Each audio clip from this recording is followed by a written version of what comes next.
Let me check out some things. When we're ready, I will tell you that we are starting. Okay. Okay. Okay, perfect. So I switched on the TV today, and on the home screen was this poster, the Panorama.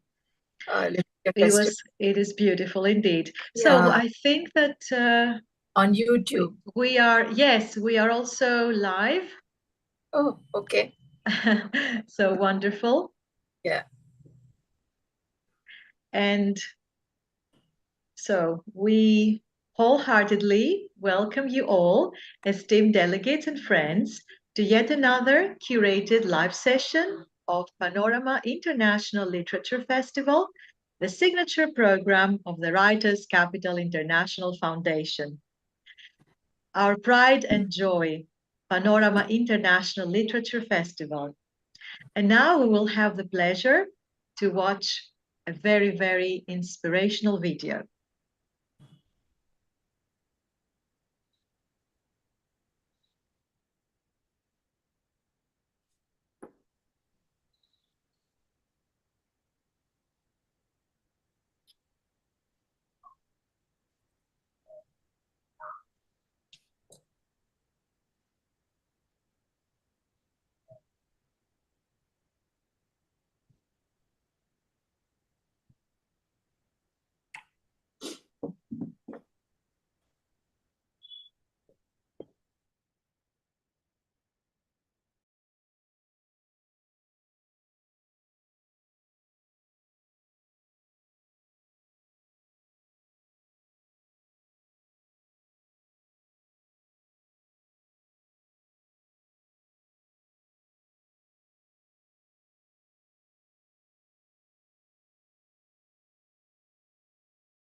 And so we wholeheartedly welcome you all, esteemed delegates and friends, to yet another curated live session of Panorama International Literature Festival, the signature program of the Writers' Capital International Foundation.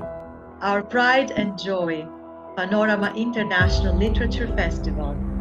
And now we will have the pleasure to watch a very, very inspirational video.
Okay, I think that we have some technical issue with the video. I hope we are going to be able to watch it a bit later.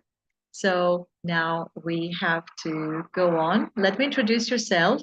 I'm Secretary General Panorama Festival's Chief Coordinator Global, and your host today, Irene Doura Kavadia, extending you a warm embrace from Athens, Greece. It is with excitement that I welcome you today in this live session of the 6th season of our beloved Panorama Festival, which to us littérateurs is actually a celebration of literature and of life. As we in Writers' Capital bridge cultures and unite nations, we have joined all together in the realm where life meets literature and vice versa. At this point, I have the pleasure to deliver to you, as always, the heartfelt congratulations and the best wishes from our honorable founder, president, and CEO of the Writers' Capital Foundation and Panorama Festivals, chairman, poet, author, educationist, and ardent humanitarian, Mr. Preet Nambiar. He is the mastermind behind the vision of the Foundation's program, as well as the highly inspirational theme of it, which hundreds of writers across the world have been able to delve into. This season, the drop of life, or the classic element of water, like our previous season's theme, the spark or the element of fire, is also closely related to the impact of global warming and its shortage. In honor of the illustrious 6th anniversary of our Panorama Festival, we shall delve into the depths of life itself, the drop of life. Let me give you some quotes to set the tone on its importance to humanity. According to Leonardo da Vinci, water is the driving force of all nature.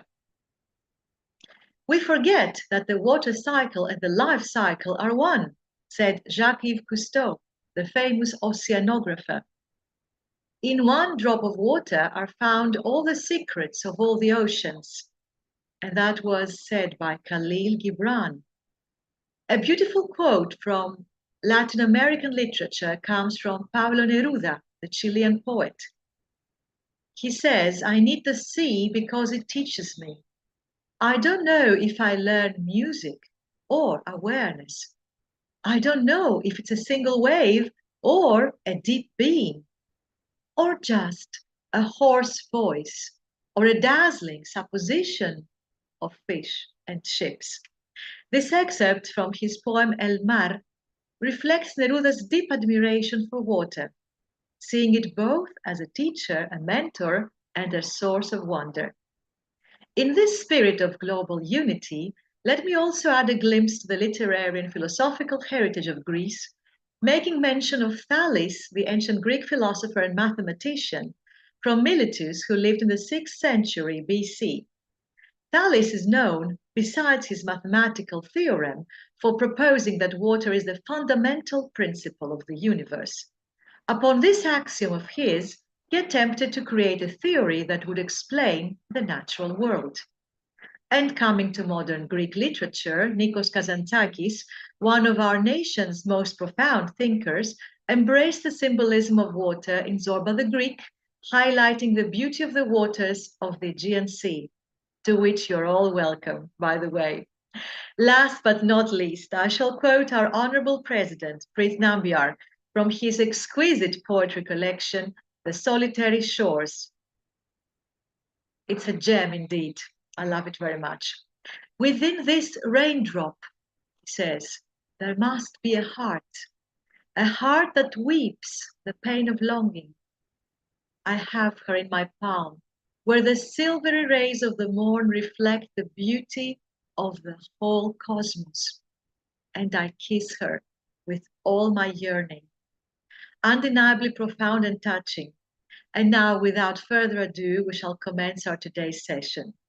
Distinguished guests, esteemed writers, and cherished friends, it is with great joy and profound respect that we welcome you to the Panorama Festival, a celebration of literature, culture, and the boundless power of words to unite humanity. The Writers' Capital International Foundation upholds the belief that literature is a bridge between cultures, a flowing river of wisdom that binds us together in a shared vision of peace, understanding, and artistic excellence. Today's unique live session is dedicated to some of the most prominent contemporary writers from India, and will be moderated by Ms. Vinita Agrawal. Dear Vinita, the dice to you for this beautiful session of yours. Here you are.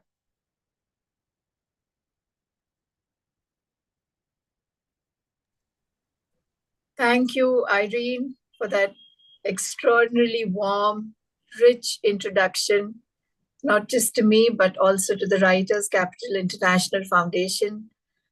It's indeed a privilege to be a part of the Panorama Literature Festival. And thank you very much, Preet Nambiar, for hosting us, for putting this together, and for the beautiful theme on water. And I heard all your quotes on water with great admiration, Irene. And I'm sure the rich, wonderful bevy of poets that we have here, who have extremely diverse voices, will also share beautiful excerpts and read poems or prose or whatever they've chosen to read for us on the theme of water. So without wasting any more time, may I now invite Sukrita to talk to us about water.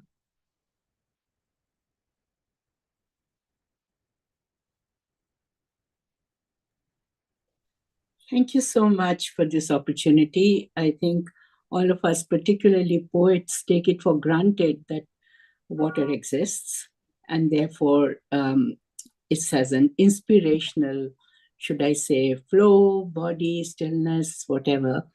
But we keep dipping into it off and on for our writing of poetry. And in the micro drop lies the entire macro, the universe. We know that.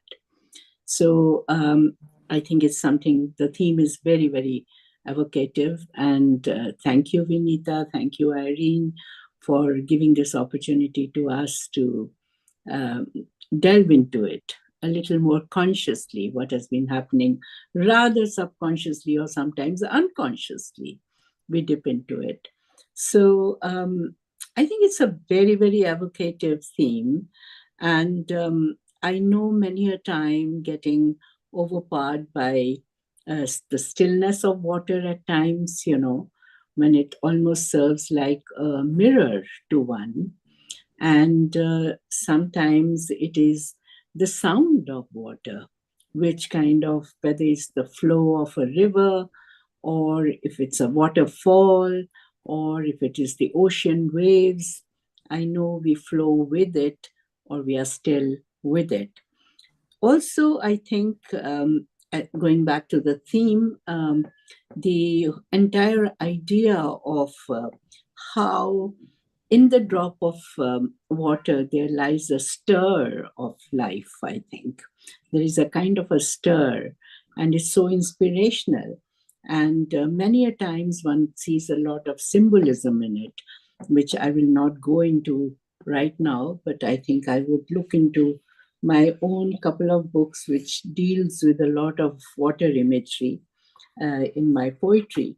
And I would like to start with one, a poem that to me is a kind of replica of something of the kind that I've been talking about. And I'll just read these. Most of these little poems that I'm writing, I call them poemlets. And this is the first one. Here I go. The dewdrop swallows the sun and leads a colorful existence. And I think that speaks for the micro and the macro that I'm talking about in terms of. There is also a poem that I wrote some time ago, which was when I visited Srinagar, and I call it On the Dal at Srinagar. Long ago I wrote this, but I'm bringing myself back to it. Drifting on the surface of the lake, my thoughts became transparent. For the first time, I saw my visage, a cubist's work of art, yellow, red, green, blue, and even bits of white and purple joined together with affection, love, attachments, likes, dislikes. The boatman's oar splashed, diffusing the colors, taking the confusion to the shores in ripples and bubbles, making my thoughts once again opaque and dense. Very nice. Being.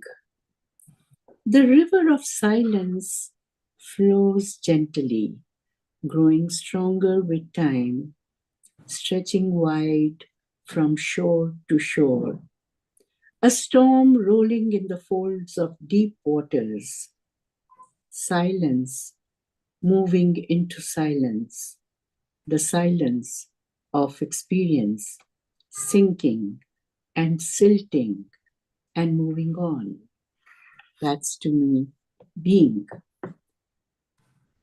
I do want to go to the poems that I think Vinita was talking about earlier on, just before we started the session, which is like a whole lot of dialogues that I had with my dear favorite river, Ganga. And these dialogues went on off and on for several months, I would say.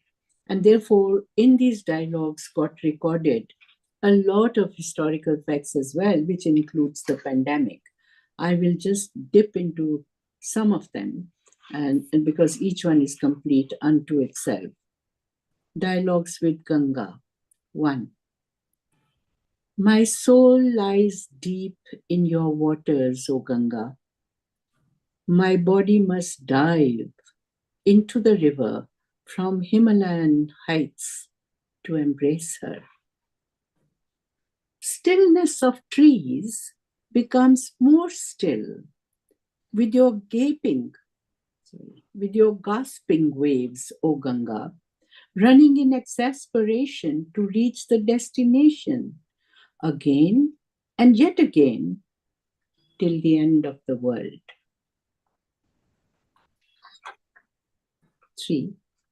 O Ganga, how does your noisy surface with kaleidoscopic patterns, restless shapes and wobbly colors reflect the steady flow of your deep and long waters, carrying mountains of silence across the plains, unseen by unmoved hearts built with rocks and stones.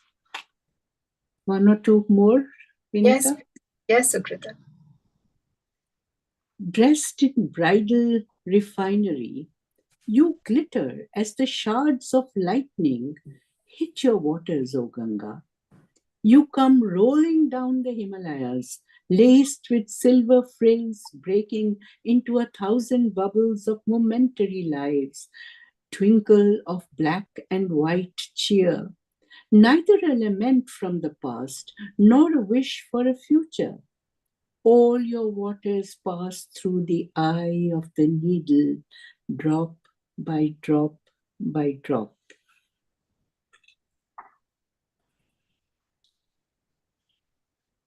Not Bharatnatyam, nor an Odyssey dance. Meandering and zigzagging, you become at times a slithering snake, O Ganga, with a skin that shimmers even in starless darkness.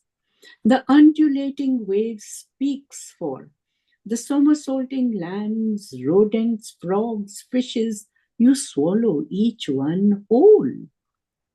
A world throbbing inside your belly, O Ganga. The last one. Today, the stream inside competes with your feverish tide, O Ganga.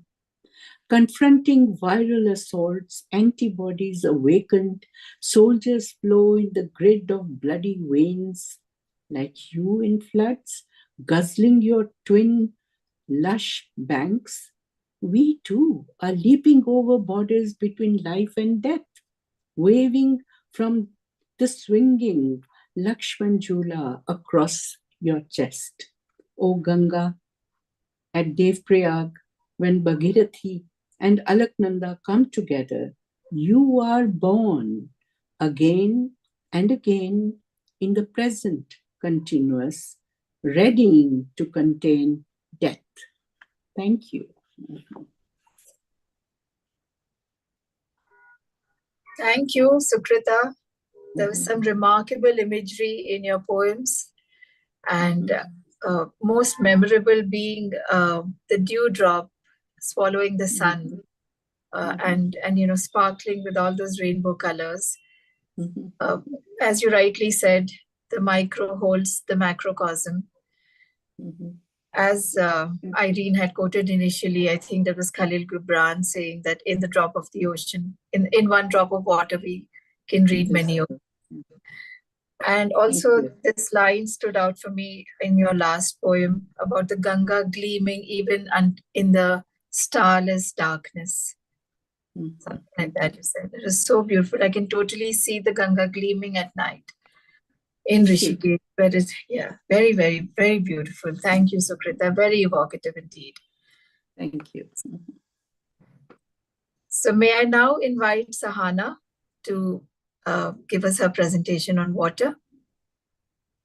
Thank you so much, Vinita ji. Thank you, Writers Capital International Foundation, for putting together this beautiful festival. When Vinita ji, you had written to me inviting me to this panel discussion, I had two pieces to read in mind. And then I started noticing patterns around me, especially how you and I are connected by our writing about water. If you remember 2 years ago, I was putting together a collection of essays where we were going to talk about the different policies of the government, and you had picked water purification. Now, it's very rare for a poet to be writing about such commonplace themes as bringing potable water to different households. But again, when you, sent me your manuscript for Jade and the Harmony Flyers, for those who don't know, Vinita ji is coming up with her first children's book. That is for my publishing house. It's called Jade and the Harmony Flyers. It's coming out in April. And while editing the manuscript, I noticed that there are clearly 3 passages where either water or a water body plays an important part. So if I have your permission, I would like to read a passage from the first chapter, Jade and the Legendary Tree. I'd be honored, Sahana. Thank you. Thank you. Jade followed the feathers and arrived at a deep, dark well in the thick of the forest. "This is going to be tough," he mumbled. He circled over the well. Grandpa had said that Jade would need to generate such happiness in his heart that it would cause the water to ripple. Jade closed his eyes and thought of all the good feelings he had ever felt. He pushed his loneliness out of his mind, only joy and happiness. As he flew round and round, he felt a movement on the water. Was he imagining it? No, they really were ripples. Jade kept flying. He focused on the swells in his soul. When he opened his eyes, he saw a whirlpool in the well. At the bottom, in its center, glinted an open scroll. It was the map to the legendary tree. Jade was ecstatic. Grandpa Shuka had warned him that the map would vanish after 9 heartbeats. Jade wasted no time. He studied every line, every mark etched on the map, as though his life depended on it. He memorized everything. Soon the water closed over the scroll, and all became still. The 9 heartbeats were up, but Jade's heart thumped at 1,000 per minute. It's such an entertaining book, Vinita ji, and I'm sure everybody's going to, not just 7 to 9-year-olds who are our target readership, but everybody is going to enjoy the book a lot. Thank you. My pleasure. So like I said, I started noticing patterns around me. So, I'm an earth sign and my husband is a water sign. Apart from that, I started thinking of the various forms of water Had I written, okay, I had written about a river, I had written about a beach, but had I written about more forms of water? I couldn't think of any. And then suddenly this morning, I remembered a poemlet, like Sukrita ji said, a micro poem called Monsoon. Wow. And I also, I was also reminded of another poem of mine, which was also about the monsoons. I had written this when I didn't consider myself a writer. I had participated in a social media contest by a fashion brand, and they were looking for poems about monsoon. I had sent something in which I'm not very proud of today, but I won the first prize and I won a silk dupatta for it, which is more than what usually poets get for their efforts. So I'm going to be reading a small micro poem, um, Monsoon. Raindrops trickle down her face through the burqa veil. Raindrops trickle down her face through the burqa veil. So another thing I noticed was my mother's address. She lives in a building called Ripples.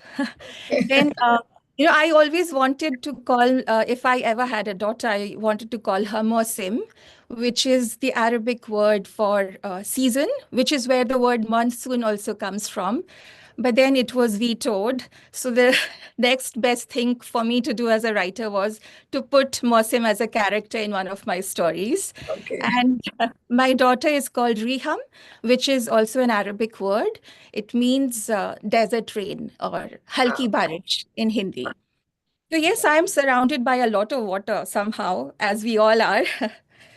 So 2 years ago, I was asked by Times of India to write an opinion piece on the topic. I was given the topic, keeping poetry alive in the age of Instagram stories.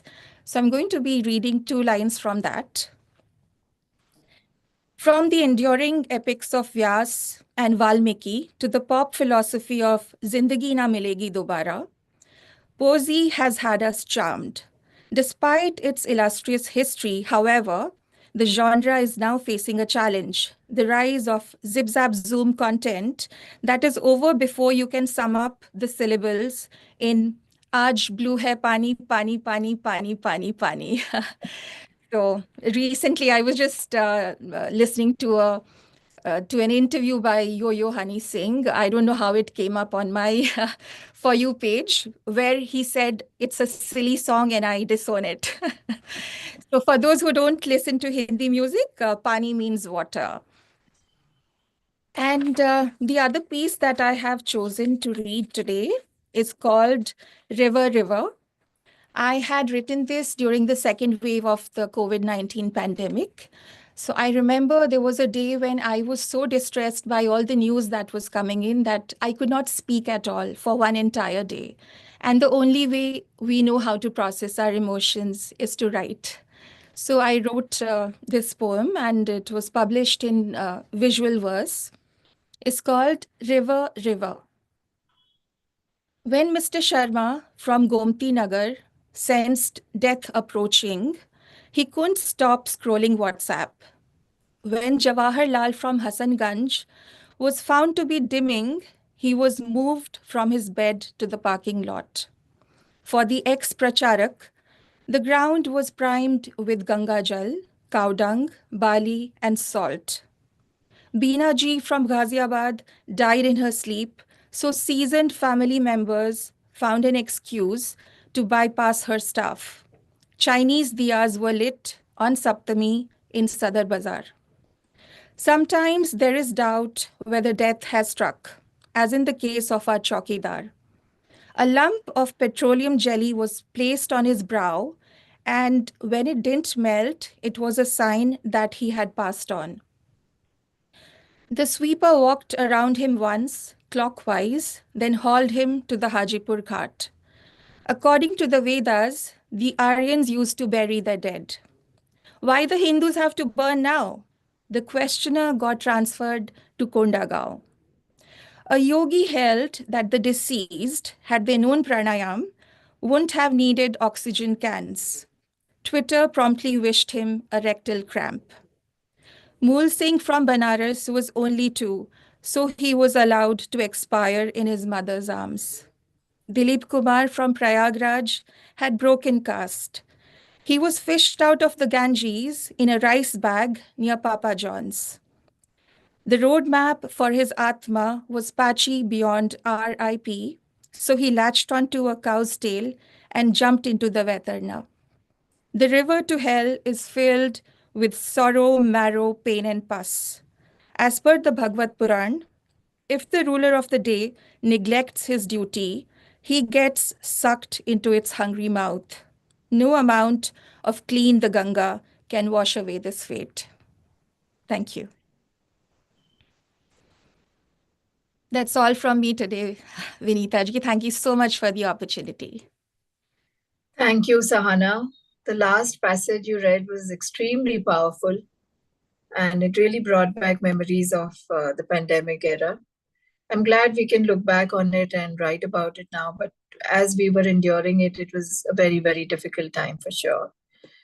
And it's wonderful to note in all the diverse ways in which you're surrounded with water, from your husband's zodiac sign to your daughter Riham, her name, and all those lovely little short poems that you've written on the monsoon and on water.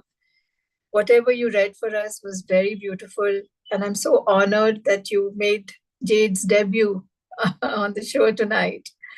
Jade, by the way, is a parrot. He's a green parrot. And all the stories center around his adventures in the forest. So thank you, Sahana, for unveiling that children's story collection.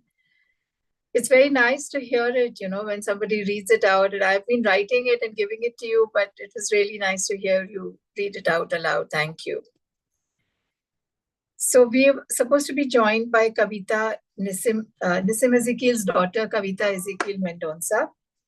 But she won't be joining us live. She's going to join us through a reading, through a video that she shared with us. Hopefully the video will work, but we are at the mercy of technology. So if it doesn't, maybe we can try a few minutes later. But before we go into Kavita's presentation, I just wanted to share this here that Preet Nambiar, who's sort of conceptualized this program, this event, and who's also behind Writers Capital Foundation, he has sent me something very gorgeous on WhatsApp right now, even as I speak. I don't know. I mean, I wish we had invited him also as one of our panelists. It's a big mistake, Preet Nambiar. I'm sure you're listening to this, but I do wish that you were here to share your wonderful work with us. So maybe you can try and play Kavita's video if you can. Let's see, I hope it works.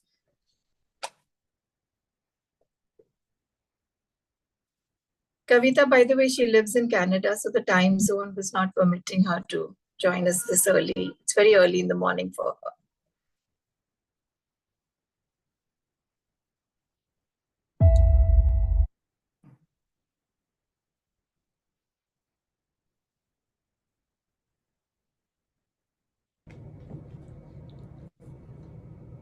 Greetings from Canada. Thank you to the organizers of the Panorama Literature Festival for allowing me to share a recording of my video presentation on the subject of water, the essence of life. Thank you to Vinita for inviting me to be on the panel to share my reflections on such an important subject. I'd like to start with lines from a small section of my father's poems titled Blessings. When your water tap leaks, may you care as if you are paying for every drop needed by the city's source. Mr. Ezekiel, blessings. My father actually practiced the belief he expressed in these lines. He was always conscious of people in the city, and indeed all over the world, who had to do without the basic amenities of life like water and electricity. He passed on these values to me, and I'm so glad he did. It taught me to develop empathy for aspects of living we take so much for granted. Water conservation was very much at the top of the list. I want to talk about this subject, water, the essence of life, through the personal lens of my experience. At my paternal grandmother's home, the water arrived at 5 a.m. in the early hours of the morning and promptly disappeared at 7 a.m. We left the taps on at night with a brass pot under the tap to catch the first trickle. The sound of the water gurgling in the tap as it spluttered and coughed before it emerged in full force filled us with an immeasurable joy like little else could. The colony with its 7 bungalows echoed with the joyous shouts of "Pani, Pani" as the residents awoke from their sleep and began storing the water in buckets and water drums. The shouts of human voices mingling with the sound of water was its own kind of orchestra. The brass pots in my grandmother's kitchen were always gleaming, as they were scrubbed often with coconut coir dipped in tamarind, soaked overnight. With large pots forming a base and smaller pots on top, they looked like mini pyramids. Drinking water was stored in a covered mud pot with a small utensil to retrieve the water into your cup. The pots seemed to shine more brightly when they were filled with water. You had to work at lightning speed as you had only 2 hours to do so many tasks. All the chores that required more water were the first activities to be undertaken. Things like washing clothes, mopping floors, and bathing. The arrival of the water caused as much rejoicing as the birth of a baby or a wedding. On one occasion, we had a family of 4 from New Zealand spend a day with us at my grandmother's home, and the water did not arrive at the usual time. In fact, the taps ran completely dry.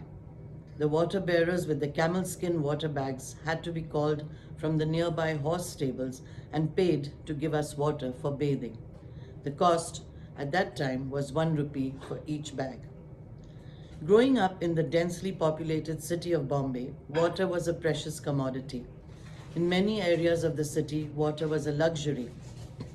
Some of the more affluent areas had running water for 24 hours of the day. But in my maternal grandmother's home too, water had to be stored in brass pots in a small separate area of the kitchen. My mind turns to Alibag, a small village outside Bombay, where in my childhood I spent many of my holidays with my cousins. My uncle had a grain mill there and a small cottage a stone's throw from the ocean. Water had to be fetched from the village well in a bucket. I remember looking down into the well and experiencing great fear as the bucket bounced and wobbled against the side of the well as it filled up, and my cousin drew up the bucket and carried it home, balancing it carefully. When one bucket was filled and taken back home, he returned to fill another one and take that one back home. There was always a crowd of villagers around the well, patiently waiting their turn to draw water. At St. Xavier's College in Mumbai, I was part of the Social Service League when I was a student, and I went to a village with a team of students to help build a well, so the villagers wouldn't have to walk miles to fetch water from faraway sources. It was very hard work as I stood in the assembly line passing down the gamelas with the heavy dirt that would later be mixed with water and turned into cement. I quickly learned to be sensitive to the challenges the villagers faced. It was a real education.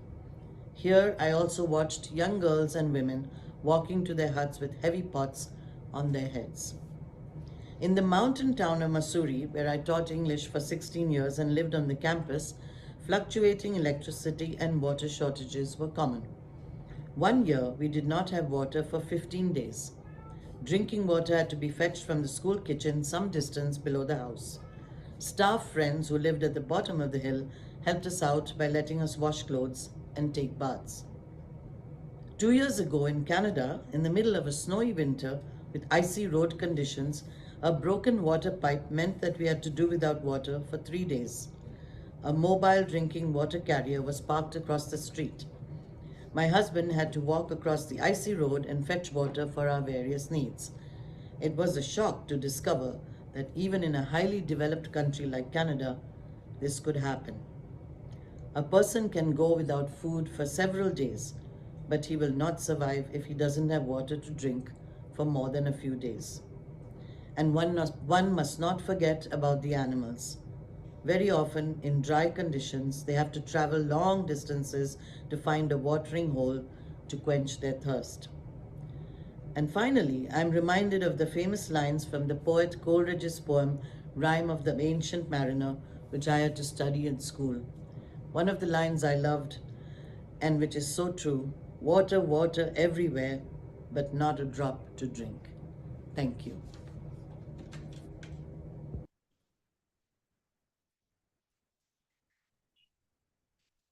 Thank you, Kavita. I know you'll be watching the recording of this session, and I'm so pleased that the video could be played. So there was no glitch, nothing. I don't have to apologize to you. So thank you for that lovely presentation on water. It encompassed your journey of life, as you know, from Bombay to Missouri to Canada. And yes, indeed, water is something that we cannot do without, which is why we're talking about water tonight. Thank you, Kavita. May I now invite Shikhandin? I'm sure she has wonderful things to present to us on the theme of water. Over to you, Shikhandin. Thank you. Thank you so much for inviting me, Vinita. This is really an honor. I mean, with so many eminent people and you, of course. Thank you, Writers Capital Foundation, Irene, Preet Nambiar, for organizing this, everybody here, and those who will listen. Thank you so much. I'm really so happy to be here. And water, like all of you, is something very close to my heart. I think it is the same for all writers because uh, for centuries we keep going back to it in some way or the other, whether it's in the poetry of Kalidas, or whether it's in Shakespearean plays, or whether it's Chaucer's, or modern writers like Amitav Ghosh. And also, I mean, we all have read his books, Hungry Tide and Sea of Poppies and all that. Water plays a very important role in our creative thinking because it is life. Life comes from water. And as I speak, scientists are searching for life outside the planet, in the solar system and beyond, and they're searching for water. In fact, Europa is supposed to be a potential hotspot for life because underneath its icy surface are oceans of liquid water which are roiling. And where there's water, we believe there is life. So that's how it is. I also wanted to mention actually Susanna Clarke, her wonderful book Piranesi, which won the Women's Prize for Literature a few years ago. There also water plays a very, very crucial role. It is actually a metaphysical book. It falls under the genre of speculative fiction. It's more about metaphysics, and water is a kind of a brooding presence in the backdrop of the entire. And of course, our poets. I mean, as you know, Vinita very well, Jayanta Mahapatra. Water played such a long, and water was almost his companion. I mean, the two rivers, especially that he was so close to. And I was thinking of his poem Rain of Rights, but I think what I will do is I will quote a few lines from your poems, Vinita, because I was going through your book again today, and I was really thinking your book, Artha, is about this earth that we are destroying. We are literally consuming earth. And water runs through so many of your poems, which are apparently on the surface not really dealing with water, but water comes in. Yeah. For example, in your poem, "This is all I want." You've stated many things that you want, but this particular passage, which I want to read out, you say, "I want water on this earth and in my glass, on children's lips who trudge endless miles on desert sand, lending only parched voices to their lessons." This kind of, it kind of went so deep. It was like a stab in my heart because this is so real and this is what is happening in our world today. Then in your poem, Minas, there's this wonderful set of lines: "A landscape cupped by rain, Minas surveying passing clouds." And you can almost visualize, Minas are very inquisitive, talkative birds, and they're very busy all the time. And they've stopped their work and they're looking at the clouds, and then your poem, "Think Like a River." Here you say, "Olympian raucous, a ligament of peace placed on tiny 2 cm by 2 cm postage stamp, a flag of fluvial pride waving riparian mosaics. A river is not just H2O. Think like a river. Save the river. And this is so true. We really, really need to save our rivers. And like you, my concerns actually in my creative writing, whatever I do, I don't know what it's worth, but whatever it is, water plays, I have this anxiety about water, about what we're doing to this planet. And since I rarely leave my home, most of my information comes to me via media. So newspapers and social media and what I read online and in books and all that. So there was this incident that had happened in Kerala. There was this, the river, in October 2021, a two-story house in Mundakayam in Kerala's Kottayam district was swallowed by the Manimala River, which was in full spate. Now, the Manimala River wasn't always this cruel. We human beings, we have, by damming places which are not supposed to be dammed, by our bad habits where we have, destroyed our climate and all that. This is what we have brought upon ourselves. So this poem is called Torrential. It was published in Voice and Verse. This wonderful editor, Tammy Ho Liming, she edits that magazine. It's from Hong Kong. So I'll just read it because this is the cruel thing that rivers do to us. And it's not really the river's fault. It's what we have, made the rivers cruel. So it says, a house keeled over into the thick waters, fed itself into the very river it had been feeding from. How did it feel as it thrashed among the small fry, swimming away in alarm? The house knocked itself down. Frantic eyes and phone-waving hands watched. Shock, grief, schadenfreude. Decades of toil swallowed whole, sent spinning down. The river carried the house in its mouth, giving it a shake every now and then. How far? Nobody knows. A curtain waved from the river's new bride, fat with trousseau, accrued coin by coin and burnished with hope. Buxom clouds linked hands and formed a circle singing. Earth shivered. A house collapsed, dissolved. We have no idea who had dreamed or daydreamed there before. A family's life was destroyed, but people just sat and watched. And that actually also made me think of drought and deluge, which kind of seem to be going hand in hand. There is drought and suddenly there is, flooding and everything is, a total havoc. So there was this poem I had written. It's, of course, a city poem because in the cities, most people are unaware of what's happening. We just live in our little gilded cages. We live in our high-rise communities and we are absolutely selfish and unaware of what is happening around us. We don't even know that the danger is actually just around the corner and we are going to get swallowed, So drought and deluge. Our clothes bend to the wind, but the sun is a malodorous thing these days. Rain wants to be let in at the oddest of hours, like a feral cat that has tasted cooked meat at the hands of man and thinks, what sin can sully its already tainted reputation? Yes, indeed. What harm other than the onslaught of a sudden swarm? But a deluge is a mere prelude to the drought that gnaws at earth. River roads curve through a city already drowning under humanity. Biscuit-dried towns crumble under the stampede of fleeing people. Empty kitchens, hollow prospects. Why should you care when you live in exclusive, elevated communities? Like canaries in gilded cages, oblivious of imminent asphyxiation. Deluge turns people into debris. Drought creates refugees. But you do not remember where yesterday's roads led. Roads beyond all jurisdiction, singing as they went, ducking into alleyways like mysterious rivers. You can plug your ears or turn up the volume of your TV. Draw in the drapes, repose with feline ease before the crackle of reality shows. You can hold off for as long as it takes.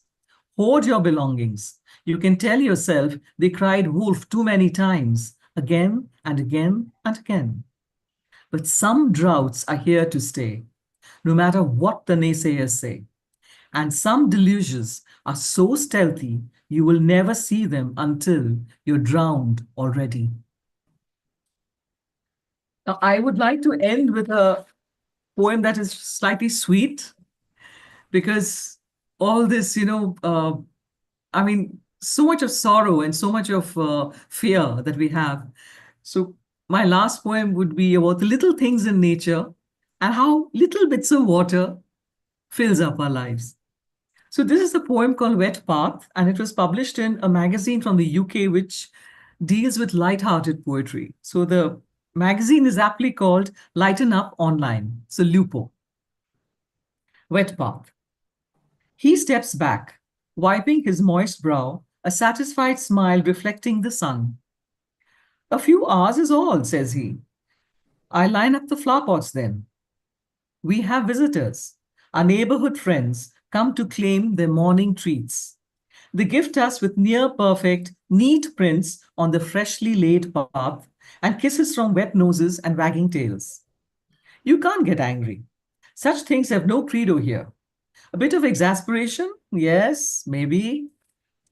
Hours later, our path hardens, and it's not so bad. A bit like the walk of stars or fallen flowers immortalized in cement.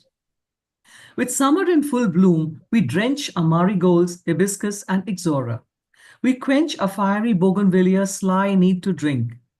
The waxy leaves and feathery crowns of our foliage queens shimmy and roll. It's misty magic for a while. They flank the path in their painted pots.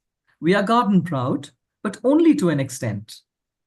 Paw-shaped craters collect what water they can. Oasis for our itinerant friends, the parched wasp, thirsty ant, tired dragonfly, a butterfly or two. Sometimes a slender garden lizard. They all come to drink, flit and flee, dance in air to the beat of tongues lapping from deep and cool clay bowls set beneath the shade of lantana hedges. The sigh of summer's languid bodies settled on the grass that we worked with dogged zeal to keep lush. They appreciate it with nonchalant grace. A grasshopper on the fir fearlessly contemplates its next jump. Fruit flies test their flight paths on twitching ears. There is peace on earth. Thank you so much. Thank you, Shikhandin. Thank you for that rich tapestry of work on water, and particularly the last poem had such wonderful imagery. Everything was passing, in front of my eyes, literally. Thank you. Thank you also for quoting from my poems. I'm so grateful. And yes, it is. It causes anxiety when you think about what's happening to Earth, and when you think about the lack of water, the drought, as well as the floods, the two extremes of the spectrum with water in between. So yes, it is very frightening, and it's nice to have a wonderful last poem from you that ended on a positive note, and it was really, really very nice. Thank you so much. So with your permission, may I now make my own presentation on water? Well, as you all know, we are in the middle of the Kumbh, the quintessential water festival, if I may call it that, although it's not that, but it is about taking a bath in the Triveni, in the Sangam of the Ganges, the Yamuna, and the Saraswati. So it's about that drop of nectar that fell there, and people want to enjoy the same bliss so many centuries later, and it's been going on like this. Every 12 years it happens. So that is about water for sure. I thought of it as soon as this theme was declared. And I'd also like to read out something about water that may have escaped our knowledge. The sun is older than the earth, but the water that we drink or put to many other uses is older than the sun. Water is thus known as primordial water. Can you imagine that? the fact that water is older than light. The sun is 4.6 billion years old, and water is older. The first droplets of water were brought on our planet by asteroids and comets that collided with the planet during its early formation, which is why all modern space research in search of life is synonymous with the search for water. Like you pointed out, Shikhandin, about Europa, that there are oceans of water underneath. Because quite simply, water is life. I also want to share an anecdote that happened in Benares. I went to Varanasi last year in August, and then I went to visit the Kabir Mutt there. So the caretaker was showing me around. It's a very, it's kind of a lonely place. Nobody really goes there. But if you do go there, the caretaker takes great interest in showing you around that entire area of Kabir Mutt. You know, there's the house that he lived in, the place where he did his weaving. And the most interesting thing is that there is a well there from which Kabir used to draw his drinking water. And the caretaker who was showing me around passed on this duty to an old man who lives there and takes care of the well even now. And I actually asked him to draw water from the well in a rickety old bucket. And he drew out the water and gave me the water to drink from that bucket. And I felt as if I've got connected with the past, you know, Kabir, who belonged to the 15th century. And here was I in the 21st century, drinking the same water. And in that sense, water becomes a philosophy. It becomes this great equalizer. No time exists when you're dealing with water. Water, in its quintessential essence, embodies the dualities of existence, continuity and change. It flows with an unyielding grace, carving landscapes while nurturing life, simultaneously reflecting our transient nature. Simultaneously, as it shifts from liquid to vapor to solid, water serves as a metaphor for impermanence. Yet, it remains an essential foundation for all forms of life. Philosophically, it invites contemplation on the interconnectedness. That's what I was talking about with Kabir's well, reminding us that just as rivers merge into oceans, our lives are intertwined within the vast tapestry of existence. In its purity, water symbolizes clarity and renewal, urging us to cleanse our minds and spirits as we navigate the currents of life. I'd like to read a poem like Shikhandin, you mentioned about drought, and the absence of water is also very much on our minds. Drought is very, very much on my mind as I belong to the state of Rajasthan. I've always seen these deserts and women walking miles just to fetch a single pot of water. So this is from the collection Open Your Eyes. It's titled Arid. You know, when you talk about the absence of something, you are talking about that very thing, you know. So dry, dryness with cracked heels, barely a turban of shade on the head. Dryness that chalks the roots' velvet suit, soil unbuttoned to the waist. I've lost the fingers of my son's rust hand in the earth's ochre crust. The gay girl puppet sways, inappropriate celebration.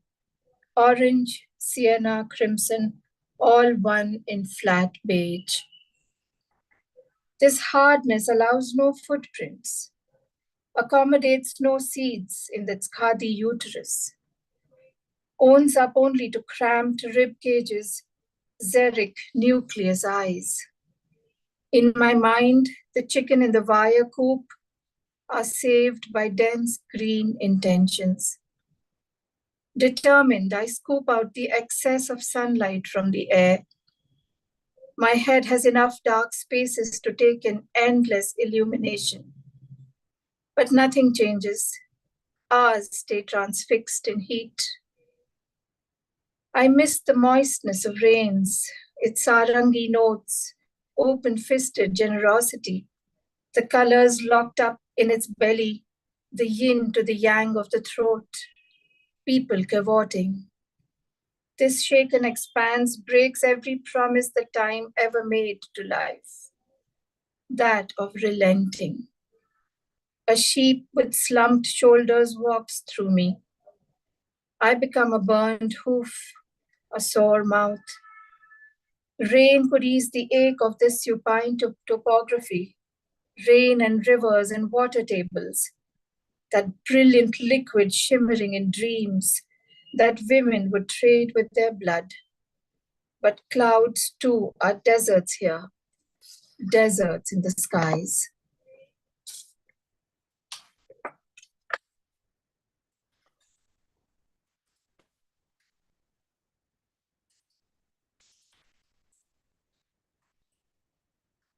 We began with a series of Ganga poems from Sukrita, and may I now end the session with another poem on the Ganges.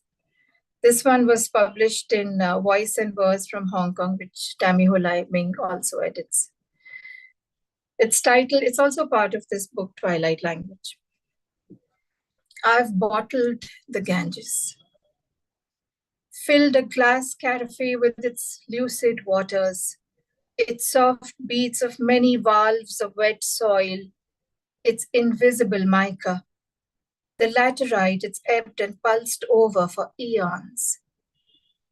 The carafe looks sparkling clean, as if it were empty, a faint scent of leaf, litter, and flower petals wafts up from the water, the way an aroma of nectar might flutter up from a hummingbird's beak.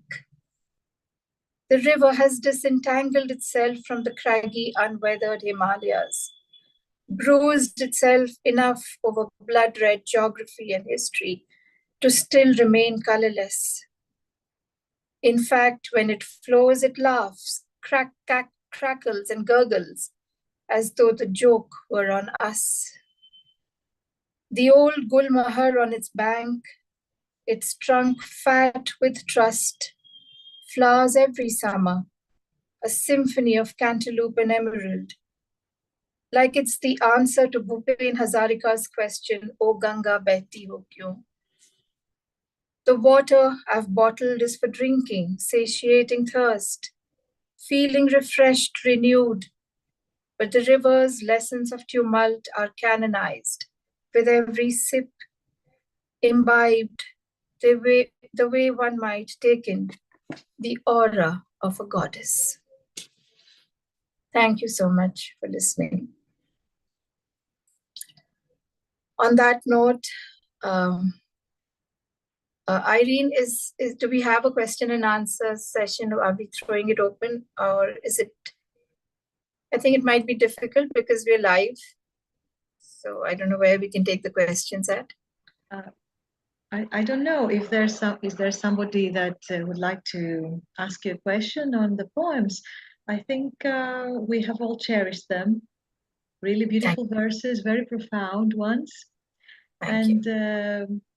Before taking it any further, I would like to mention something very important that you could also name it an announcement. It comes from our publishing house, Writers International Edition.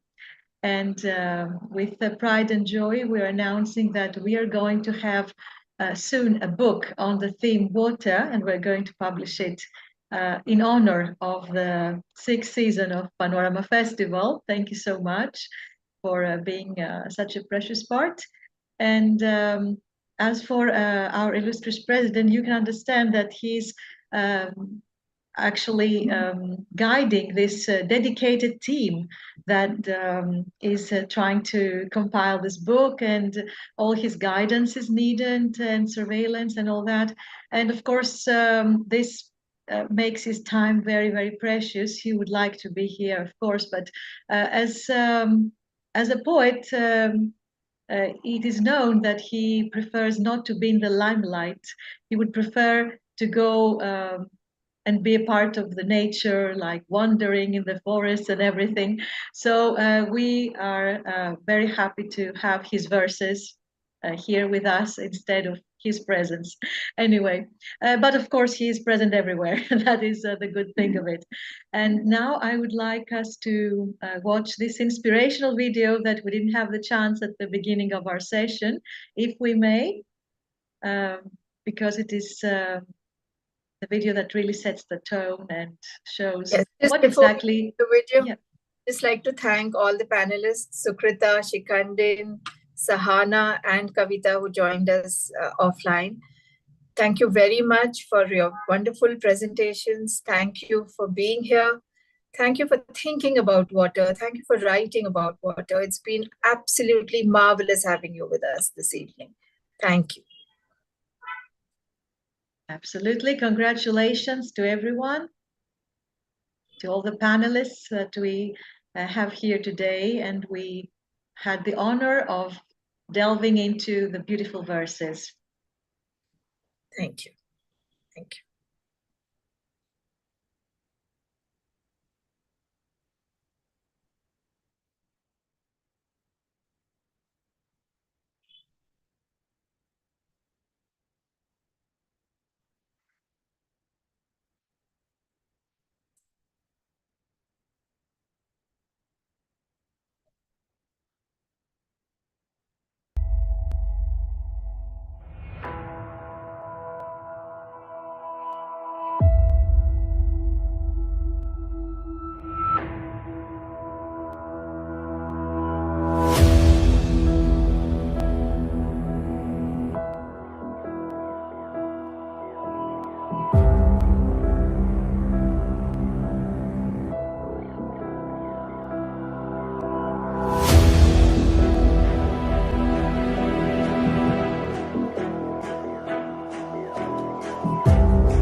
What a beautiful video. Indeed, we are all one.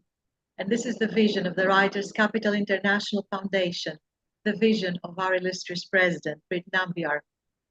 So the water is the source of life and our shared responsibility, as you have all great panelists here shared with us too.